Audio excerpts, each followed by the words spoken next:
আর আমাদের 24 ঘন্টায় কলকাতাতে আলিপুরে যে বৃষ্টিপাতটা হয়েছে সেটা টোটালটা হচ্ছে 251.4 মিলিমিটার। আর 1 ঘন্টা যদি আমি সর্বোচ্চ দেখি সেটা 98 মিলিমিটার হয়েছে। আমাদের ডপলার ওয়েদার রেডার কলকাতাতে যেটা আছে সেটাতে দেখা যাচ্ছে যে অনেকক্ষণ ধরে রাত্রেবেলায় ওই সময়ের মধ্যে 3 ঘন্টা বা 4-5 ঘন্টার মধ্যে প্রচুর পরিমাণে জলীয় বাষ্প আমাদের এই নিম্নচাপের প্রভাবে কলকাতা তার সংলগ্ন অঞ্চলে পুঞ্জীভূত হয়েছিল এবং তারই ফলে এই বৃষ্টিপাতটা হয়েছে বলে মনে করা হচ্ছে। আর আমাদের এই নিম্নচাপের প্রভাব অন্যান্য জেলাতেও হালকা থেকে মাঝারি বৃষ্টিপাত হয়েছে। আর ভারী বৃষ্টিপাত হয়েছে দক্ষিণ 24 পরগনা, উত্তর 24 পরগনা এবং মেদিনীপুর, ঝাড়গ্রাম ও হাওড়া এইসব জেলাতেও যেমন আমরা এক্সপেক্ট করেছিলাম সেরকমই বৃষ্টিপাত হয়েছে। আর এখন যেটা অবস্থান আমি বললাম আজকে সকালে যে নিম্নচাপের অবস্থান, তাতে আমাদের গাঙ্গেয় পশ্চিমবঙ্গের উপকূল অঞ্চল সংলগ্ন উড়িষ্যা এবং উত্তর পশ্চিম বঙ্গোপসাগরে আছে। আর এটি আগামী 24 ঘন্টায় আমাদের এই খুব একটা অবস্থানের পরিবর্তন হবে না, ধীরে ধীরে একটু উত্তর পশ্চিম দিকে অগ্রসর হবে, কিন্তু ধীরে ধীরে এটা আবার দুর্বল হয়ে যাবে। আর এর প্রভাবে আগামী 24 ঘন্টা পর্যন্ত আমাদের পশ্চিমবঙ্গের দক্ষিণবঙ্গের সমস্ত জেলাতেই হালকা থেকে মাঝারি বৃষ্টিপাত হবে এবং তার সঙ্গে ভারী থেকে অতি ভারী বৃষ্টিপাতও কয়েকটা জেলায় সম্ভাবনা রয়েছে।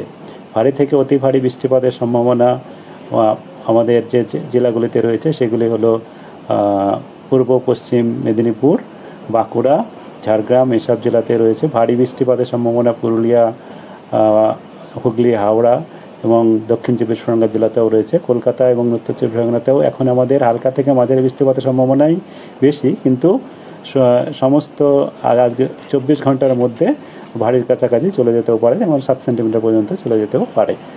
উত্তরবঙ্গে কেবল আগামী 3-4 দিনে তো বৃষ্টিপাতের পরিমাণ কমই থাকবে, হালকা থেকে মাঝারি বৃষ্টিপাতই কেবলমাত্র হবে বজ্রবিদ্যুৎ সহ। আর এর প্রভাবে এই যে নিম্নচাপের প্রভাবে আমাদের বঙ্গোপসাগর এলাকায়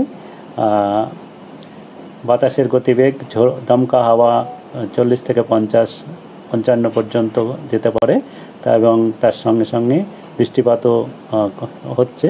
তার জন্যে আমাদের মৎস্যজীবীদের আগামী 5 দিন পর্যন্ত সমুদ্রে যেতে মানা করা হয়েছে। এর প্রভাবে 2 দিন, কিন্তু তারপরে আমাদের আরেকটা গতকালকে অথবা তার আগে থেকে যেমন বলা হয়েছিল যে 25 তারিখ বা তার আশেপাশে আরেকটা নিম্নচাপ তৈরির সম্ভাবনা রয়েছে আমাদের পূর্ব মধ্য বঙ্গোপসাগর এবং সংলগ্ন উত্তর পূর্ব বঙ্গোপসাগর এলাকায়, এবং এটি ক্রমশ অগ্রসর হয়ে আমাদের উত্তর পশ্চিম এবং সংলগ্ন পশ্চিম মধ্য বঙ্গোপসাগরে আসবে 26 তারিখ নাগাদ, যেটি গভীর নিম্নচাপে পরিণত হওয়ার সম্ভাবনা থাকবে 26 তারিখ নাগাদ, এবং 27 তারিখ নাগাদ এটা উড়িষ্যা এবং অন্ধ্রপ্রদেশ উপকূল সংলগ্ন অঞ্চল দিয়ে অতিক্রম করার সম্ভাবনা আছে স্থলভাগ। তাই এর প্রভাবের জন্য আমাদের মৎস্যজীবীদের জন্যেও সতর্কতা আগামী 5 দিন পর্যন্তই থাকছে। এই নিম্নচাপ এবং এখনকার যে নিম্নচাপ এর প্রভাবে আগামী 2 দিনে তো আমি ভারী বৃষ্টিপাত বললাম। তাছাড়াও পরবর্তী নিম্নচাপের জন্য আমাদের পশ্চিমবঙ্গের সমস্ত জেলাতেই, দক্ষিণবঙ্গের সমস্ত জেলাতেই হালকা থেকে মাঝারি বৃষ্টিপাত হবে এবং 1-2 জায়গায় উপকূল অঞ্চলে ভারী বৃষ্টিপাতের সম্ভাবনাও আপনার থাকছে।